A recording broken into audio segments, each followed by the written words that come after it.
धर्मा live पर मैं हूँ आपके साथ चेतना। और क्या आप कृष्ण की सबसे सुंदर मगर अहंकारी पत्नी सत्यभामा के बारे में जानते हैं? कृष्ण के इतने पास होकर भी सत्यभामा में अहंकार की कमी नहीं थी। और फिर कैसे कृष्ण ने उनके अहंकार को तोड़ा था, आइए आज इसकी कथा मैं आपको बता देती हूँ। मगर उससे पहले धर्मा लाइव को लाइक शेयर सब्सक्राइब करना बिल्कुल मत भूलिए। और आज के इस खास प्रभु चरित्र में बात करते हैं अब सत्यभामा की।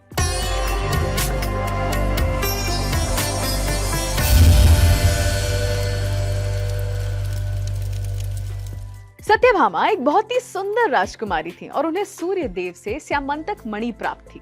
अब इस चमत्कारी मणि में रोज कई तोला सोना देने की क्षमता थी। अपनी मणि और सुंदर रूप के कारण सत्यभामा को बहुत अहंकार था। और जब उनका विवाह स्वयं विष्णु अवतार कृष्ण से हुआ तो ये अहंकार चरम पर पहुंच गया। उनके इस व्यवहार को देखकर श्री कृष्ण ने उनके चरित्र में सुधार करने की ठानी। इसके लिए उन्होंने अपनी जन्म का दिन चुना। उनके जन्मदिन पर देव ऋषि नारद घूमते हुए द्वारका पहुंचे। उनके आने पर देवी सत्यभामा ने बड़े प्रेम से उनका स्वागत किया और जन्मदिन की तैयारियों के बारे में बताने लगी। नारद ने ये जान उन्हें एक नवीन रीति सुझाई।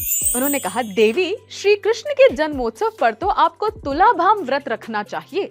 आप एक काम कीजिए, आप मुझे श्री कृष्ण दान में दे दीजिए और उन्हें वापस लेने के लिए उनके वजन के बराबर सोना मुझे दान कर दीजिएगा। आपके पास तो सोने की कौन सी कमी है और प्रभु के जन्म दिवस पर अगर ये होगा तो सारा राज्य आपकी बहुत बड़ाई करेगा। सत्यभामा उनके कहे के पीछे का मतलब ना समझ पाए और उन्होंने हामी भर दी। सारा दरबार भर गया और एक बड़ी सी तुला कक्ष के बीच में लगाई गई। उसके एक पलड़े पर श्री कृष्ण को बिठाया गया और दूसरे पलड़े के पास सत्यभामा अपना सोना लेकर खड़ी हो गई। नारद ने इशारा किया और श्री कृष्ण का पलड़ा जब माप के लिए तोला गया तो वो तो भारी था। सत्यभामा ने अपना सारा खजाना, सारा सोना पलड़े पर रख दिया, मगर कांटा टस से मस न हुआ। उसने घबराकर अपने पहने सारे गहने पलड़े पर रख दिए, मगर कृष्ण का पलड़ा उठने का नाम ही ना लेता था।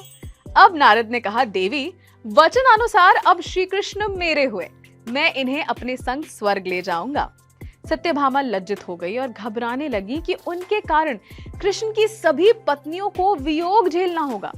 तब उन्हें अपने सामने रुक्मिणी दिखाई दी। देवी रुक्मिणी कृष्ण की सबसे प्रिय पत्नी थी और अगर कोई सत्यभामा को इस मुसीबत से निकाल सकता था तो केवल रुक्मिणी ही थी। सत्यभामा उनके पास हाथ जोड़कर गईं और सारा दुखड़ा सुनाया।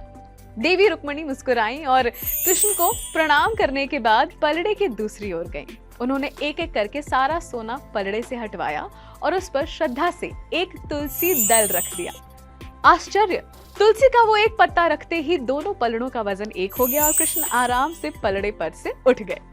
नारद ने ये विनिमय मान लिया और सत्यभामा को तब समझ आया कि कृष्ण के प्रेम और दया को सोने चांदी या महंगी वस्तुओं से नहीं बल्कि केवल प्रेम से आंका जा सकता है। इस प्रकार सत्यभामा का अहंकार श्री कृष्ण ने तोड़ा। कैसी लगी आपको ये कथा, नीचे कमेंट सेक्शन में लिखकर जरूर बताइए। और हाँ, जय श्री कृष्णा तो लिखना बिल्कुल मत भूलिएगा।